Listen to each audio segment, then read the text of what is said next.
This is a question from J Advanced 2016, and this question says the electrostatic energy of Z protons uniformly distributed throughout a spherical nucleus of radius capital R is given by this expression: E is equal to 3 by 5 Z into Z minus 1 E square divided by 4 pi epsilon naught into R. The measured masses of neutron, hydrogen, nitrogen atom, oxygen atom are given in unified unit. Given that the radii of both nitrogen and oxygen nuclei are same and one U is equal to this much energy, assuming that the difference between the binding energy of this nitrogen and oxygen is purely due to the electrostatic energy, the radius of either of the nuclei is. तो इस question को समझने के लिए पहले इसके पीछे जो थ्योरी है, ठीक है, उस थ्योरी को थोड़ा सा यहाँ पे समझने की कोशिश करते हैं. Let us first understand the concept behind this. तो let us first do this. तो इसमें जो बाइंडिंग एनर्जी होता है, बाइंडिंग एनर्जी को एक्सप्लेन करने के लिए, तो बाइंडिंग एनर्जी को एक्सप्लेन करने के लिए कई सारे मॉडल डेवलप किए गए, और in those models one of the model is liquid drop model. तो what is this liquid drop model? तो this model treats the nucleons as if they were molecules in the drop of a liquid. तो जिस तरीके से liquid के drop में molecules होते हैं, उसी तरीके से ये अज्यूम किया गया कि जो न्यूक्लियॉन्स हैं वो न्यूक्लियस के अंदर रहते हैं. जिस तरीके से लिक्विड के अंदर मॉलिक्यूल्स होते हैं, उसी तरीके से न्यूक्लियॉन्स होते हैं in the nucleus. And this nucleons interact strongly with each other and undergo frequent collisions as they move within the nucleus. तो इनका आपस में इंट्रैक्शन होता है थ्रू द न्यूक्लियर फोर्सेस. तो न्यूक्लियर फोर्सेस के थ्रू ये इंटरेक्ट करते हैं और काफ़ी स्ट्रॉन्ग इंट्रैक्शन होता है. जैसे nuclear force is a very strong force in the nuclear range. तो this interaction is very very strong. The individual nucleons are analogous to the molecule of the liquid, जैसे मैंने बताया, held together by short range interactions and surface tension. जैसे molecules में short range interactions, molecular attraction forces and surface tension effects होते हैं, उसी तरीके के कुछ इफेक्ट इनमें भी ऑब्जर्व किए जाते हैं according to this liquid drop model. तो अब इसको थोड़ा डिटेल में यहाँ पर समझते हैं. Let us understand this in detail. There are 4 major effects that influence binding energy of a nucleus according to this liquid drop model. तो ये 4 इफेक्ट्स हैं जो कि बाइंडिंग एनर्जी को इन्फ्लुएंस करते हैं. तो one is volume effect, second is surface effect, third is coulomb repulsion effect and last is symmetry effect. तो one by one let us see कि ये इफेक्ट्स क्या क्या हैं. तो बहुत ब्रीफ में यहाँ पे इफेक्ट्स को यहाँ पे एनालाइज करते हैं. तो वॉल्यूम इफेक्ट, तो वॉल्यूम इफेक्ट क्या कहता है कि a nucleon interacts with few nearest neighbour. तो जैसे मैंने बताया कि न्यूक्लियॉन, कोई भी एक न्यूक्लियॉन होता है, न्यूक्लियॉन यानी कि न्यूट्रॉन या प्रोटॉन, तो वो अपने जो आसपास नेबर जो न्यूक्लियॉन्स हैं उनके साथ न्यूक्लियर फोर्स के थ्रू इंटरेक्ट करता है, through nuclear force. And due to this effect binding energy is increased. तो बाइंडिंग एनर्जी बेसिकली होती क्या है कि किसी मॉलिक्यूल, किसी न्यूक्लियस को उसके कॉन्स्टिट्यूएंट में ब्रेक करने के लिए जो एनर्जी चाहिए, ठीक है, तो इसको कहते हैं बाइंडिंग एनर्जी. तो जितनी ज़्यादा बाइंडिंग एनर्जी होगी उतना ही ज़्यादा वो स्टेबल होगा, ठीक है. तो due to this effect binding energy is directly proportional to the number of nucleons. जितने ज़्यादा नंबर ऑफ न्यूक्लियॉन्स होंगे उतने ज़्यादा यहाँ पर इसमें बाइंडिंग एनर्जी होनी चाहिए, उतना ज़्यादा उनका इंट्रैक्शन होगा, उतना ज़्यादा न्यूक्लियर फोर्सेस के थ्रू वो बाइंड हो सकेंगे. तो वी कैन से कि this binding energy is directly proportional to this A is the number of nucleons. और जैसे कि रेडियस जो होती है वो रेडियस होती है न्यूक्लियस की, R is equal to R naught A to power 1/3, और वॉल्यूम निकालेंगे तो 4/3 पाई R क्यूब हो जाएगा. तो R क्यूब होगा तो फिर उस केस में ये A हो जाएगा. तो this volume is directly proportional to A. तो जो ये कॉन्ट्रीब्यूशन है, ये कॉन्ट्रीब्यूशन यहाँ पर इस तरीके का है कि this is directly proportional to A. तो इसको वॉल्यूम इफेक्ट बोलते हैं क्योंकि यहाँ पर एक तरीके से A और वॉल्यूम दोनों एक दूसरे के प्रोपोर्शनल है. यहाँ पर volume is proportional to A. तो binding energy is directly proportional to A according to this volume effect. और जैसे अगर एक, जैसे मान लीजिए यहाँ पर ये न्यूक्लियॉन है, तो एक न्यूक्लियॉन जो होता है वो हम सभी को यहाँ पर एक स्फीयर की तरह ट्रीट कर रहे हैं. तो ये 12 न्यूक्लियॉन्स को टच करता है. तो दिस न्यूक्लियॉन टचेज 12 न्यूक्लियॉन्स, ठीक है. तो each nucleon touches 12 other nucleons. और बेसिकली इनके बीच में जैसे इंट्रैक्शंस जो होते हैं, जो आपस में टच कर रहे हैं, बस उनके बीच में ही इंट्रैक्शन एक तरीके से सिग्निफिकेंट टाइप के होते हैं। और डिस्टेंसेस इंक्रीज होने पे जो इंट्रैक्शंस हैं, जो न्यूक्लियर इंट्रैक्शंस हैं, वो बहुत तेज़ी से कम हो जाते हैं, ठीक है। और इस डायग्राम में ये भी दिख रहा है कि जो सरफेस के आसपास जो न्यूक्लियॉन्स हैं, उनका इंट्रैक्शन जो है, इधर कोई न्यूक्लियॉन है नहीं, इस साइड में कोई न्यूक्लियॉन नहीं है जिसके साथ में उनका इंट्रैक्शन हो, तो इनके इंट्रैक्शंस कम दिखाई दे रहे हैं यहाँ पे, और इनके इंट्रैक्शंस ज़्यादा यहाँ पर दिखाई दे रहे हैं। तो जो इंटीरियर यहाँ पर है उसका इंट्रैक्शन ज़्यादा है, और जो सरफेस वाला उसके इंट्रैक्शन कम है। लेकिन फ़िलहाल अभी हमने यहाँ पर इसमें जो लिखा है उसमें डायरेक्टली हमने बस ये कर दिया कि this binding energy is directly proportional to A. अभी हमने इसमें इस चीज़ का भी ध्यान नहीं रखा है। तो अब हम यहाँ पर जो अगला इफेक्ट ले रहे हैं, जैसे मैंने सरफेस के बारे में यहाँ पर थोड़ा सा बताया, सरफेस पे जो न्यूक्लियॉन है उसके बारे में, तो इसका इफेक्ट हम लोग अब यहाँ पर इसमें लेंगे, इसमें जिसको हम बोलेंगे surface effect. So next effect is surface effect. Nucleons on the surface have less number of neighbours than those in the interior, जिससे अभी डायग्राम में देखा हमने। So surface nucleons reduce the binding energy, क्योंकि अब इनके इंट्रैक्शंस कम हैं, और हमने जो फर्स्ट यहाँ पे इफेक्ट लिया है उसमें डायरेक्टली ए के प्रोपोर्शनल ले लिया, तो एक तरीके से ओवर एस्टिमेशन हो गया यहाँ पर ये। तो हमें इसको अकाउंट करना पड़ेगा, we have to account this. तो जो सरफेस न्यूक्लियॉन है वो बाइंडिंग एनर्जी को एक तरीके से घटाने का काम कर रहे हैं, क्योंकि उनके जो इंट्रैक्शंस हैं वो उतने ज़्यादा नहीं हैं, और हमने ओवर एस्टिमेशन ऑलरेडी कर रखा है यहाँ पे डायरेक्टली ए के प्रोपोर्शनल बोल करके। तो इस सरफेस का इफेक्ट हमें माइनस करना पड़ेगा, इसका मतलब। और ये इफेक्ट माइनस कैसे करेंगे, तो this reduces the binding energy by an amount proportional to their number.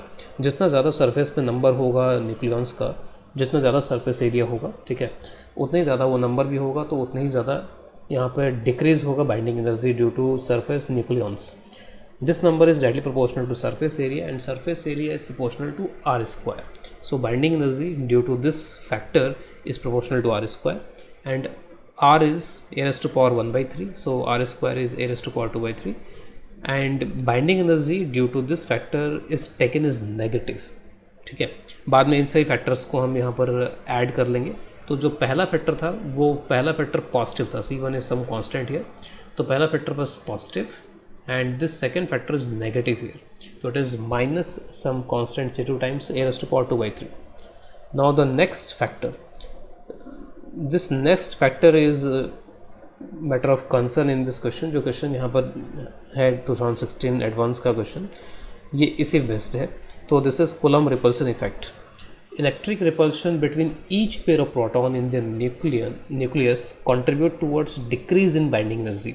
तो जैसे हमको पता है कि जो प्रोटॉन होते हैं उसमें इंट्रैक्शन, इलेक्ट्रिक इंट्रैक्शन भी होता है, इलेक्ट्रोस्टैटिक कूलम्ब इंट्रैक्शन भी होता है, और वो इंट्रैक्शन रिपल्सिव होता है। तो अगर वो रिपल्सिव है तो एक तरीके से वो बाइंड नहीं कर पाएगा सिस्टम को, तो वो एक तरीके से बाइंडिंग एनर्जी को रिड्यूस करने का काम कर रहा है। तो potential energy for one pair, अगर दो हैं यहाँ पर, तो उनके बेस में पोटेंशियल एनर्जी का फॉर्मूला हो जाता है 1/4 पे एप्सिलॉन नॉट, और चार्जेस E के equal to E² divide by some distance, this is some distance between those charges. And obviously जो प्रोटॉन्स हैं, सही प्रोटॉन्स के उसमें सेम डिस्टेंस नहीं है यहाँ पर। नंबर ऑफ़ पेयर्स, अब हम अगर यहाँ पर देख लें तो नंबर ऑफ़ पेयर्स कितने होंगे यहाँ पे, तो अगर Z प्रोटॉन्स है तो नंबर ऑफ़ पेयर्स हो जाएंगे Z इंटू Z-1/2। तो जो टोटल पोटेंशियल एनर्जी है R यहाँ पे, it is some kind of average separation, you can see. तो it is some kind of average separation, and obviously that average separation will depend on this capital R। तो यहाँ पे ये capital R पे dependent quantity है, this quantity is dependent on capital R, and capital R is directly proportional to a raised to power 1/3। तो यहाँ पर या तो आप कैपिटल R रख दो या फिर a raised to power 1/3। तो जो इसका कंट्रीब्यूशन है वो नेगेटिव में आएगा, क्योंकि ये डिक्रीज कर रहा है बाइंडिंग एनर्जी को, and it is some constant into Z-1 divided by capital R, और कैपिटल R की जगह पे ये a raised to power 1/3 यहाँ पे रख दिया गया। इसके बाद में एक और इफेक्ट है, that is called symmetry effect. तो होता ये है कि किसी भी गिवन वैल्यू A के लिए अगर Z is equal to n होता है तो न्यूक्लियस की स्टेबिलिटी थोड़ी अच्छी रहती है, लेकिन अगर इन Z और n में अगर डिफरेंस है, Z ग्रेटर देन n है या n ग्रेटर देन Z है, तो अगर वो डिफरेंस क्रिएट होता है तो उसकी वजह से बाइंडिंग एनर्जी डिक्रीज़ होती है। तो हैवी न्यूक्लियस में जनरली लेकिन n ग्रेटर देन Z मिलता है, n Z से ज़्यादा होता है, लेकिन ये डिफरेंस बहुत ज़्यादा नहीं होना चाहिए। अगर जितना ज़्यादा ये डिफरेंस होगा उतनी वो बाइंडिंग एनर्जी को रिड्यूस करेगा। तो this difference should not be too much. और जो डिफरेंस है उस डिफरेंस को हमें यहाँ पर अकाउंट में लेना पड़ेगा इस फैक्टर के अंदर कि एन जेड से ज़्यादा है या जेड एन से ज़्यादा है, इसलिए यहाँ पर ये स्क्वायरिंग की गई इसके अंदर जिससे कि डिफरेंस आए। अदरवाइज़ अगर सिर्फ एन माइनस जेड लिखेंगे तो ये पॉजिटिव हो सकता है, नेगेटिव हो सकता है। तो binding energy is directly proportional to this factor and because this factor is decreasing the binding energy, तो इस वजह से एक माइनस यहाँ पर आ रहा है, ठीक है। एक एक्स्ट्रा फैक्टर भी यहाँ पर आ रहा है इसके अंदर ए का। तो binding energy is equal to minus some constant into this factor. N किस जगह पर ए माइनस जेड रख सकते हैं, तो एन किस जगह पर अगर ए माइनस जेड रखेंगे तो this will be like this. So combining all the factors, तो binding energy is equal to C1 into A, this is the volume effect, this is surface effect, this is coulomb interaction effect and this is symmetry effect. तो इन सारे को मिला दिया जाए तो उसमें ये देख सकते हैं कि ऑल दिस थ्री, ये जो थ्री है यहाँ पर ये नेगेटिव है, ये बाइंडिंग एनर्जी को डिक्रीज कर रहे हैं and only this effect volume effect is increasing the binding energy. और एक कर्व, एक फेमस कर्व हम लोग यहाँ पर ड्रॉ करते हैं इसमें, बाइंडिंग एनर्जी पर न्यूक्लियन। तो बाइंडिंग एनर्जी पर न्यूक्लियन, तो ए से अगर इस इक्वेशन को डिवाइड कर दिया जाए तो ए से इक्वेशन को डिवाइड कर देंगे तो यहाँ पर C1 हो जाएगा, यहाँ पे ए से डिवाइड होकर के it will B A⁴ 1/3, A⁴ 4/3 हो जाएगा। तो इस तरीके से ए से डिवाइड करेंगे और इससे जो ग्राफ बनेगा, अगर ए से डिवाइड करने वाला जो ग्राफ बनाएंगे that graph is something like this. तो बाइंडिंग एनर्जी पर न्यूक्लियन का अगर ए के साथ ग्राफ बनाते हैं तो it increases to a maximum value, उसके बाद डिक्रीज़ होगा, लेकिन ये उतना तेज़ से डिक्रीज़ नहीं होगा, स्लोप काफ़ी कम होगा इसका, ठीक है। तो नियरली अ कांस्टेंट टाइप का ग्राफ यहाँ पर है, यानी स्लोप इसका काफ़ी कम होगा। और ये जो तीन ग्राफ यहाँ पर दिखाए गए हैं तो इन तीनों का यहाँ पर एक तरीके से सुपरपोजिशन है, सरफेस की वजह से ग्राफ, कूलम्ब की वजह से ग्राफ और इस वॉल्यूम की वजह से ग्राफ, ठीक है। तो ये बाइंडिंग एनर्जी पर न्यूक्लियन, इसका ध्यान रखना होगा। तो बाइंडिंग एनर्जी पर न्यूक्लियन अगर करेंगे तो ये वाला फैक्टर कांस्टेंट हो जाएगा ए से डिवाइड होकर के, तो इसीलिए ये कांस्टेंट दिखाया गया। तो इन तीनों को अगर ऐड कर दें तो this is the total graph, total energy graph. So this is the graph. तो इस तरीके से सभी फैक्टर्स को वी कैन अकाउंट, और पर्टिकुलरली इन दिस क्वेश्चन हमें इस फैक्टर को ध्यान में रखना है। तो बेसिकली ये जो फैक्टर है, ये फैक्टर माइनस वाला फैक्टर है, तो बाइंडिंग एनर्जी में ये फैक्टर एक तरीके से बाइंडिंग एनर्जी को डिक्रीज कर रहा है, ठीक है। तो let us go to the question पे जाते हैं और उसको देखते हैं कि कैसे अब यहाँ पर वी कैन सॉल्व इट। तो इसमें कह रहे हैं कि जो यहाँ पर ये वाली एनर्जी है जो कि कूलम्ब इंट्रैक्शन की वजह से है, तो कूलम्ब इंट्रैक्शन की वजह से this is the potential energy, electrostatic energy. हमें मासेस यहाँ पर दिए गए हैं नाइट्रोजन ऑक्सीजन के और हाइड्रोजन न्यूट्रॉन, ये सब मासेस दे दिए गए हैं। रेडियाई दोनों के बराबर है यहाँ पर इसके अंदर, और assuming that the difference between the binding energy is purely due to, तो इसमें ये कहा जा रहा है कि इन दोनों की बाइंडिंग एनर्जी में जो डिफरेंस है वो डिफरेंस सिर्फ कूलम्ब इंट्रैक्शन की वजह से है, बाकी जो टर्म्स हैं वो बाकी टर्म्स दोनों के लिए बराबर हैं, ऐसा इसमें कहा जा रहा है, ठीक है। जैसे इसमें ए तो दोनों के लिए बराबर ही है, ठीक है। तो ए दोनों के लिए बराबर ही, यहाँ पे जेड और एन में ही डिफरेंस यहाँ पर आ रहा है, और हमसे ये कहा गया है कि only this term is responsible for difference in binding energy, ठीक है। तो let us first find their binding energy. तो एक एक करके इनकी बाइंडिंग एनर्जी पहले तो कैलकुलेट करते हैं, और उसके बाद में पहले तो बाइंडिंग एनर्जी कैलकुलेट करेंगे और उसका बाइंडिंग एनर्जी का डिफरेंस ले लेंगे, और वो डिफरेंस, और उसके बाद में इनकी इलेक्ट्रोस्टैटिक एनर्जी भी कैलकुलेट करेंगे और उसका भी डिफरेंस लेंगे, और दोनों डिफरेंसेस को न्यूमेरिकली बराबर कर देंगे, ठीक है। तो जिसकी बाइंडिंग एनर्जी ज़्यादा होगी उसमें ये ई वाला फैक्टर कम होना चाहिए, क्योंकि ई यहाँ पर नेगेटिव के साथ में आता है, ठीक है। तो जिसकी बाइंडिंग एनर्जी ज़्यादा होगी उसमें ये जो इलेक्ट्रोस्टैटिक एनर्जी है उसमें इलेक्ट्रोस्टैटिक एनर्जी कम होनी चाहिए, तब जाके उसके बाइंडिंग एनर्जी ज़्यादा होगी। क्योंकि बाइंडिंग एनर्जी, ठीक है, बाकी टर्म्स में यहाँ पे नहीं लिख रहा हूँ, सिर्फ मैं केवल कूलम्ब इंट्रैक्शन वाला ही टर्म लिख रहा हूँ यहाँ पे। तो कूलम्ब इंट्रैक्शन वाला जो टर्म है उसको मैं यू से रिप्रेजेंट कर रहा हूँ, तो यू। अब यहाँ पे जिसकी बाइंडिंग एनर्जी ज़्यादा है, अगर बाइंडिंग एनर्जी लेट से 1 की अगर ज़्यादा है तो इसका मतलब कि यहाँ पर U2 ज़्यादा होगा फिर, ठीक है। इस तरीके का यहाँ पर रहेगा इसमें। तो पहले बाइंडिंग एनर्जी कैलकुलेट कर लेते हैं, and how to find binding energy. तो बाइंडिंग एनर्जी किस तरीके से वी कैन फाइंड, तो लेट अस सी दैट। तो अगर कोई भी न्यूक्लियस दिया जाता है तो इसके अंदर जेड प्रोटॉन्स हैं और यहाँ पर ए नंबर ऑफ़ न्यूक्लियॉन्स, यानी कि जो नंबर ऑफ़ न्यूट्रॉन्स होंगे वो A-Z हो जाएंगे। और binding energy is basically the difference of rest mass energies.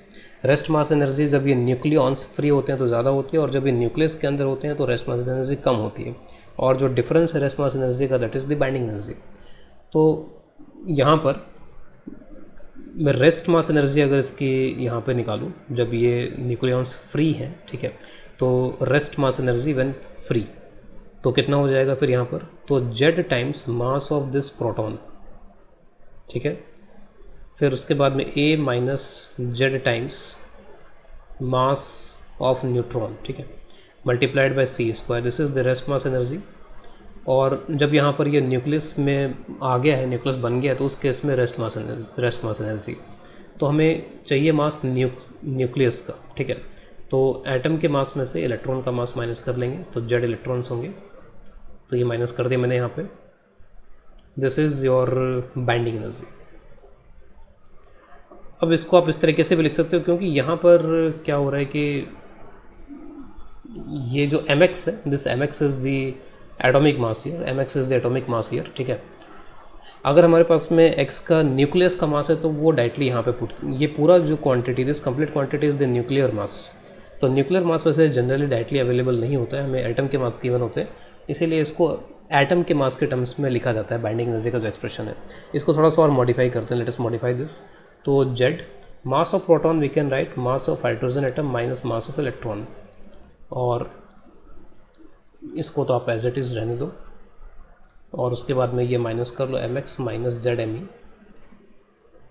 C square is common, तो यू कैन सी कि जो इलेक्ट्रॉन के मासेज हैं वो कैंसिल हो जाते हैं यहाँ से, minus ZMe plus ZMe that is cancelled, तो यहाँ पर बचेगा Z into MH plus A minus Z into Mn minus MX into C square that is, और यहाँ पर ये C स्क्वायर जो है, C स्क्वायर से मल्टीप्लाई करने के बजाय डायरेक्टली हम लोग यहाँ पर डेल्टा M कैलकुलेट कर सकते हैं, ठीक है। ये सारे जो मासेज हैं वो मासेज यहाँ पे कैलकुलेट कर सकते हैं इन टर्म्स ऑफ जितने मासेज यहाँ पर हैं, ये सारे के सारे मासेज हम कैलकुलेट कर सकते हैं यूनिफाइड एटॉमिक मास यूनिट में, और उसके बाद में 931.5 से डायरेक्टली मल्टीप्लाई करके we can find the binding energy. तो एक एक करके इनकी बाइंडिंग एनर्जी पता कर लेते हैं। तो binding energy I am going to find first for nitrogen. तो नाइट्रोजन के लिए यू कैन सी कि जो Z है वो 7 है, और जो नंबर ऑफ न्यूट्रॉन्स हैं वो 8 है यहाँ पर, ठीक है। तो Z इज़ 7, और मास ऑफ हाइड्रोजन, तो इसमें न्यूट्रॉन का मास, उसके बाद में हाइड्रोजन का मास दिया हुआ है, हाइड्रोजन एटम, तो दिस इज़ 1.007825 प्लस 8 न्यूट्रॉन्स का मास है यहाँ पर 1.008665, और जो यहाँ पर नाइट्रोजन एटम है तो एटम का मास यहाँ पर ये वाला है 15.000109, ठीक है। और इसको डायरेक्टली आप 931.5 जो भी दिया हुआ फैक्टर से मल्टीप्लाई कर देंगे तो मिलियन इलेक्ट्रॉन वोल्ट में ये एनर्जी कैलकुलेट हो जाएगी। तो जो नाइट्रोजन के लिए एनर्जी आ रही है, तो नाइट्रोजन के लिए energy approximately it is 115.49 million electron volt. In the similar fashion we can find for oxygen. तो ऑक्सीजन के लिए फाइंड करेंगे तो it will be 111.95 million electron volt. तो बाइंडिंग एनर्जी आपको ज़्यादा किसकी दिख रही है इसमें, तो नाइट्रोजन की बाइंडिंग एनर्जी यहाँ पे ज़्यादा है। तो नाइट्रोजन की बाइंडिंग एनर्जी ज़्यादा है, तो दोनों का जो डिफरेंस है डेल्टा बाइंडिंग एनर्जी, तो binding energy of neutron minus binding energy of oxygen, तो दोनों का डिफरेंस निकालेंगे तो difference around 3.53 million electron volt आता है। अब देखिए नाइट्रोजन की बाइंडिंग एनर्जी ज़्यादा है यहाँ पर, ठीक है, नाइट्रोजन की बाइंडिंग एनर्जी ज़्यादा है यहाँ पर, तो इसका मतलब है कि नाइट्रोजन की इलेक्ट्रोस्टैटिक पोटेंशियल एनर्जी कम होगी। तो जितनी इलेक्ट्रोस्टैटिक पोटेंशियल एनर्जी जितनी कम होगी, बाइंडिंग एनर्जी उतनी ज़्यादा होगी यहाँ पे, क्योंकि electrostatic potential energy electric interaction को रिप्रेजेंट करता है, और जितने ज़्यादा स्ट्रॉन्ग इलेक्ट्रिक इंट्रैक्शंस होंगे उतने ही कम बाइंडिंग एनर्जी यहाँ पर हो जाएगी। तो अब अगर मैं यहाँ पर इनकी एनर्जी लिखूँ यूजिंग दिस फार्मूला, ठीक है, और अभी हम ये जान सकते हैं कि ये फार्मूला कहाँ से आया है, किस तरीके से आया, हमने जस्ट अभी देखा है इसको, उसमें ये फैक्टर आता है Z इंटू Z-1 वाला। तो अगर मैं अब यहाँ पर इसमें वैल्यूज़ रखूँ, और इसके अंदर अगर मैं वैल्यूज़ रखूँगा तो ऐसा यूनिट में यहाँ पर जूल में होगा, ये जूल को इलेक्ट्रॉन वोल्ट में और फिर मिलियन इलेक्ट्रॉन वोल्ट में कन्वर्ट करना होगा। तो इलेक्ट्रॉन वोल्ट में कन्वर्ट करने के लिए we have to divide by E, और उसके बाद में मिलियन इलेक्ट्रॉन वोल्ट में इसको अगर मैं कन्वर्ट करना चाहता हूँ मिलियन इलेक्ट्रॉन वोल्ट में, तो उसके लिए 10⁻⁻6 से मल्टीप्लाई करना होगा। तो 10⁻⁻6 से मल्टीप्लाई करेंगे तो मिलियन इलेक्ट्रॉन वोल्ट हो जाएगा।